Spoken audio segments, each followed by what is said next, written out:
Hello friends, and welcome back. My name is Leighellen, and this is Momma Leighellen's Book Nook. Today is a segment I am calling Book Chats with Leighellen, and this is a weekly segment that I have been doing on my Instagram page for a while, but as with everything, it had to evolve and grow, and so that's why I am now here.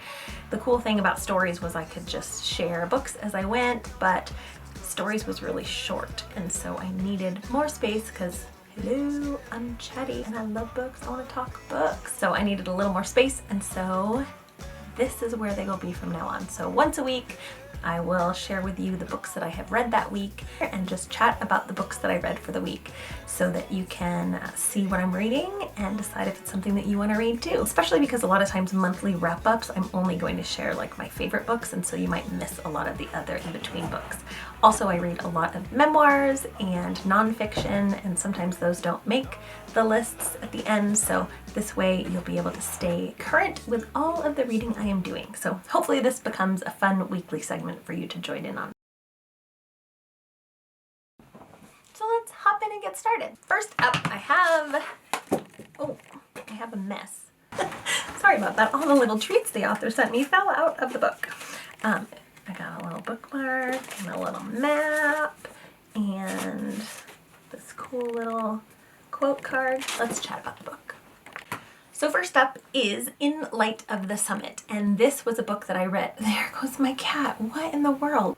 So first up is In Light of the Summit by Jamie McGillan, and this was a book that we read with my book club, Momma Leighellen's book club, and this was the second book in this series. And the coolest part was at the end we did an author interview, and this has the potential to be like 7 books, so that's kind of fun.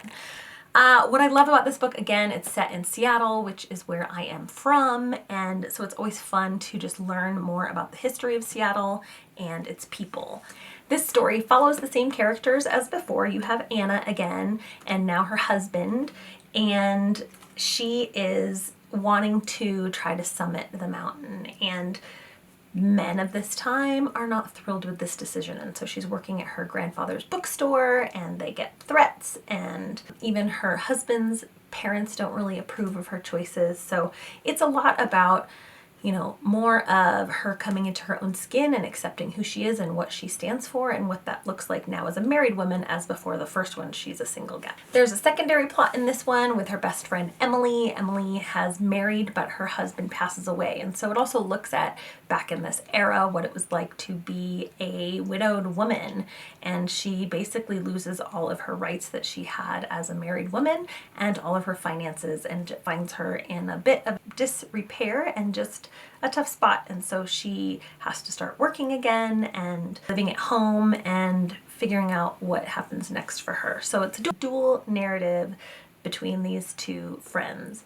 I felt like my only issues with this book were that it was short. I wished it was longer because I really do love these characters. And I wanted more of her friend Heather. She has a friend that she met in the first book that is a Duwamish woman, and I just wanted more of the Duwamish story because now she has a child and she's married to a white man, and so I would love to know what that looks like. Back then, you know, were her children allowed to go to school? Was she allowed to live in town? That sort of thing. But when we met with Jamie and posed those questions, when I was like, gosh, I just wish I wanted more of Heather's story. The cool thing was she says that Heather's getting her own book altogether. So go into this knowing that it is, you know, full of friendship and family and adventure and historical fiction from Seattle. And it was a quick read and a lot of fun. I loved it. It gave me everything that I want in a quick little historical fiction novel. So check this one out. Next up, this was Black Buck. This was one of my Book of the Month Club subscription choices, and I picked this for Black History Month. And this is going to be a tough one to review. This has a lot of really good points to it. This follows a black salesman. In the beginning of the book, Darren is this young man that works at Starbucks as a barista, and one day this high-powered corporate guy walks in and they have this conversation, and he pulls him in and takes him under his wing, and it allows him the opportunity to apply for a job in his company. So he gets hired, and he ends up the only black man in this very fast-paced, high-powered white corporate America. And so that is essentially what this book is about. It is about what it's like to be the only Black person in a room, and a lot of racism, microaggressions. I will say for me, it was hard to read. The language is atrocious throughout, and I'm sure that's how a lot of people in corporate America talk.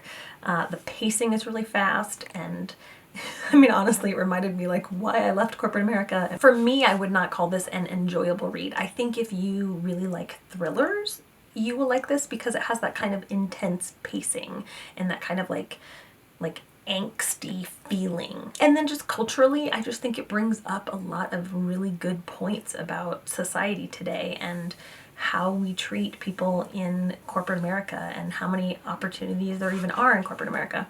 One of the things that I thought was fun about this book was the writing style. So throughout the book, he has these like points where he talks directly to you. So it's almost like a sales manual. Like he'll be like, "Dear reader, this is 100% true. If you talk like this, people will think you don't know what the heck you're saying. So when speaking, picture entering everything with a period. Periods equal confidence. Confidence equals success." I think this will end up being a book that a lot of people talk about at the end of the year, and that a lot of people are reading this month for Black History Month. But just know that it is very contemporary and modern and, you know, tough to read at times. In fact, even like the ending, I would love to talk about the ending with someone. Yeah. Just know the ending doesn't end the way that I think people maybe wanted it to. Is that the right way to say it? Overall, I'm glad I read it, but I didn't love it. The next book I read is a nonfiction book. This is called Learning to Pray, A Guide for Everyone by James Martin. What I loved about this book was that I really feel like it's for everyone. If you are agnostic, if you are atheist, if you are a seeker, if you are a Christian, you can learn something from this book. He really addresses prayer as a holistic opportunity, as an action, as a working a muscle, and as I think he comes at it from a place where there isn't a correct answer. There's just a variety of ways. And so he examines all the different types and ways and expressions even of faith. And so I think that was really made this really fascinating. And he's funny and down to earth. And so it doesn't come at it from this like uppity religious stance. It comes at it from just this humble servant. What I also really enjoyed is just how forthcoming he is. He basically states in this that like people don't know how to pray because it's not something that you're taught. You just, you know, you go to church and maybe you learn some songs, or you learn to worship, or you go through the motions of, you know, the sacraments, you take communion, but you don't learn how to pray. And that there really are so many different ways to pray. And so one way isn't better than the other or more right than the other. There's just what works for you. And so find what works for you so that you do it, which I think is cool. So I really loved how he talks about prayer, that you can pray when you are out in nature. You can pray while worshiping. You can pray through music. You can pray through journaling. You can pray through reading. So we all learn in different ways, and our hearts are all centered towards different things. And so he brings all of that up so that you can find what works for you. So at the end of the day, it's all about being in relationship and asking for help and giving thanks. And so he brings all of this to light in this really just insightful book. I feel like this would be a great book to just either do as a family or as a Bible study. I think it'd even really be cool to do as maybe a Lenten reading if you've got like 40 days that you want to dedicate to just chipping away at this a little bit. The next book that I read, if you can call it read, because it's a guidebook, you don't really necessarily read them, but this is another nonfiction, and this is called the U.S. Civil Rights Trail Guide, and I'm so excited to actually use this. Now, we can't go on road trips right now because we're still in the middle of COVID, which is kind of disappointing, so I haven't actually been able to physically do the things listed in here, but I did read it, and my son now lives in North Carolina, and one of the places that you can visit on this guide is North Carolina, so I am excited to actually try this out. So what makes this book special is that it is a guidebook that literally takes you through all the places Black rights, civil rights movement. It starts with this map, and in fact all the way in the back is a giant map that you can actually take out and travel with. but it goes through all the places from South Carolina, Georgia, Alabama, Mississippi, Arkansas, Tennessee, North Carolina, and Virginia. And so you can go see museums, you can go see houses, you can go see where certain events in history took place. Then she takes it to the next step, and once you're in the town, she shares with you Black businesses that you can visit, places to eat that are Black businesses that are within these neighborhoods that support the local community. So I thought this was a fantastic guide. It's full color in here. She's got descriptions of each place, but then she also goes into the history of each place. So it's almost, yes, it's a travel guide, but it is also historical, which I love. Of course, I read a lot of historical fiction. And she has these little stories interspersed. So it's got maps, it's got stories, it's got museums, it's got food. So this was a fantastic travel guide. I will update this again once I'm allowed to travel and can actually go visit my son, to go visit these places, to see, you know, what I think of some of these restaurants she recommends and places to visit. But overall, I think this was an awesome guide and a cool way to take a trip. I also really like that she broke this down into segments. So, you know, obviously if you don't have like weeks to do the entire trail, you can just go visit one of the cities, you know, just go to where Martin Luther King did his I Have a Dream speech. Just go cross the Edmund Pettus Bridge. You can step foot on the campus where the little Rock Nine walked, and just be inspired. So I think that this is a really creative and fun way to put together a trip. You could just do a day trip to one city, you could do a weekend trip, and I am looking forward to experiencing this with my children. So I highly recommend this book. Just reading it alone, just her stories in her are fantastic, and it's just rich with history. The next book that I finished was Beauty Among Ruins, and I adored this. This has everything that I love about historical fiction. The setting was this incredible castle in Scotland. The era, it's 1914, so you've got the backdrop of the war, and she's a nurse and she's trying to help these soldiers as they are coming back and, you know, experiencing PTSD, only of course they didn't know that's what it was. And then you have this like enemies to lovers trope where she is this kind of busy, fussy American, and the laird of the estate who's letting the soldiers and nurses operate out of his castle is kind of this grumpy, stodgy, enclosed man. So they eventually have to work together, and of course romance blooms. So there's a little bit of mystery in this because these weird events keep happening along the castle and things keep getting ruined or hurt, and so they're trying to figure that out, as well as obviously romance blooming. I loved everything about this. I loved the setting, I loved the slow burn romance, I loved enemies to lovers trope, and the location and the characters. So it's one of those complex novels that I really enjoy, where there's multiple plot lines going on, and so that just works for me in historical fiction. If you like historical fiction and historical romance, I think this one is a winner. The next book that I read it's called Yellow Wife. So this is the book that I chose for my Momma Leighellen's book club pick for the month of February. And it is by a Black author about a Black slave. And so this novel takes place on a plantation, or starts off on a plantation in Virginia in 1850. So full on middle of slavery. And it is about this young girl who is the mulatto child of a master slave owner, plantation owner, and one of his slaves. So her mom was the master's mistress, and she grows up on this plantation but has rights because she is the master's daughter. So she learns how to read, she learns how to play the piano, and she thinks she's pretty much, you know, got it made for a slave at that time.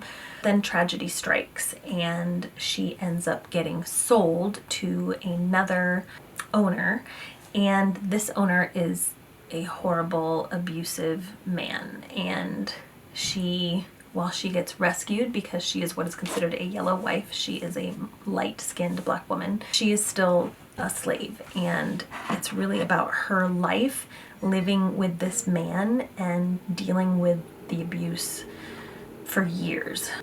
This book is heartbreaking. It is fantastic. It is a fantastic historical fiction book, but you have to go in knowing it's so sad. I mean, it really is the heart of slavery and abuse. And so the owner that purchases her the second time around is a jailer and someone who sells slaves for a living. And so her job is to prepare and prep these slaves to be sold. And so it puts her obviously in a horrible spot because she would love to rescue and save these people, but she can't. She has no power. So all she can do is, you know, love them while they're in her care and pray for them and hope for the best.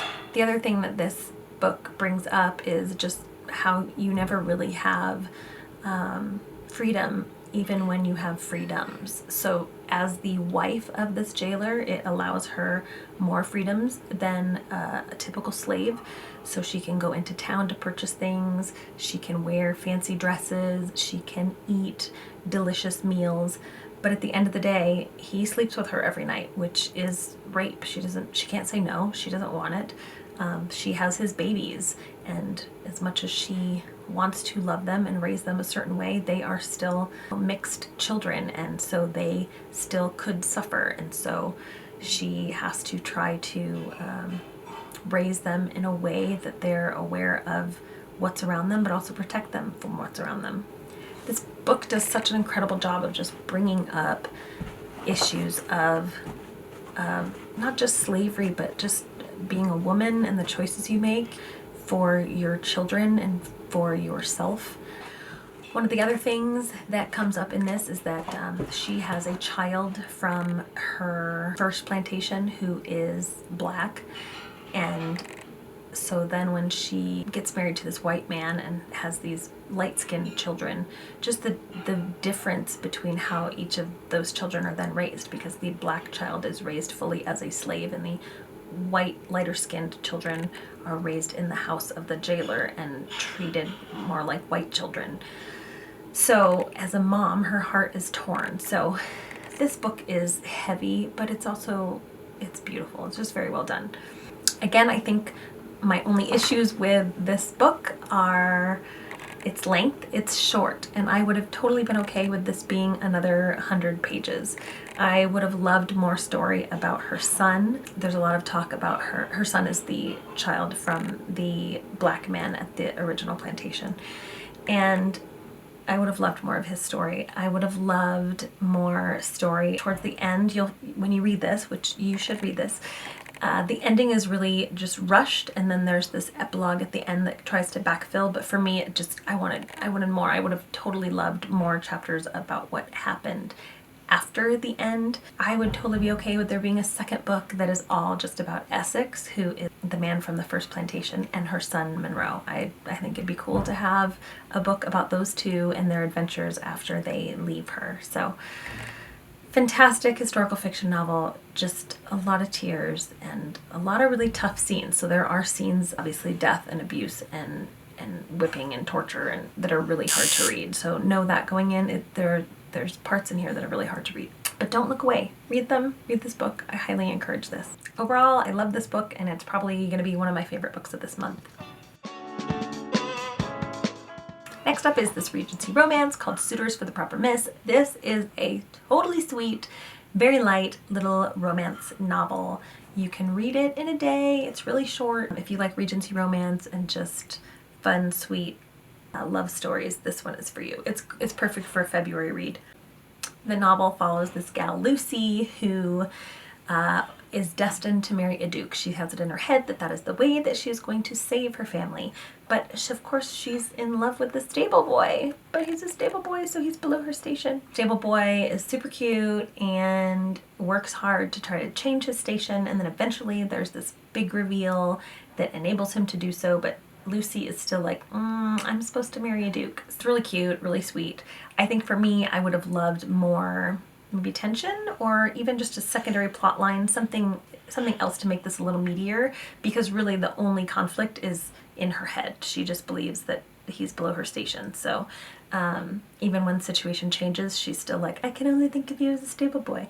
So But for a light, quick read, it was very sweet. And the most recent book I read this week was Good Company. And this is by the author of The Nest. This is a family drama that follows a man and a woman and essentially their entire 20-year marriage, because the book is multi-timeline. It flips back and forth between the present day and then their history. And so you kind of get to see the entire breadth of their marriage. It is slow, it's meandering, and I loved it. I actually really enjoyed it. I feel like it captured the tension of what it's like to be older. I'm an older married woman, and you do live like with no regrets. And, you know, yes, you would, you know, could have done things differently probably, or, you know, there's times when you wonder what if, but like, you also realize that you only got to where you are because of all those little choices. So it does just a great way of showing how things could be totally different just by small things, but it's good that they're not, because it brought you to where you are. Does that make sense? So early on, she's preparing for her daughter's graduation, high school graduation, and she finds at the bottom of this file cabinet an envelope, and her husband's wedding ring is in it. And what you need to know is that like 20 years earlier, he claimed to have lost it. So clearly he didn't lose it, so why is his wedding ring in this envelope? So then it opens up this can of worms of like, is their marriage what she thinks it is? And so it's her reprocessing everything and going back through their years of marriage. So I thought it was a lovely tale of family and marriage and friendship and forgiveness. So I really enjoyed it. If you like slower, character-driven novels, this is for you. So friends, that is Book Chats with Leighellen. That is what I will do each week. I'll just share with you the books that I read and what I thought about them in a little snippet. If you want the full reviews, you can head to my Goodreads or to my blog to read about them. And you can shop this stack down below on my Amazon storefront. I hope you'll join me again. Thanks for coming. Thanks for talking books. And I hope you'll join me next week. As always, subscribe, come back, stick around, and chat books with me. Have a great day.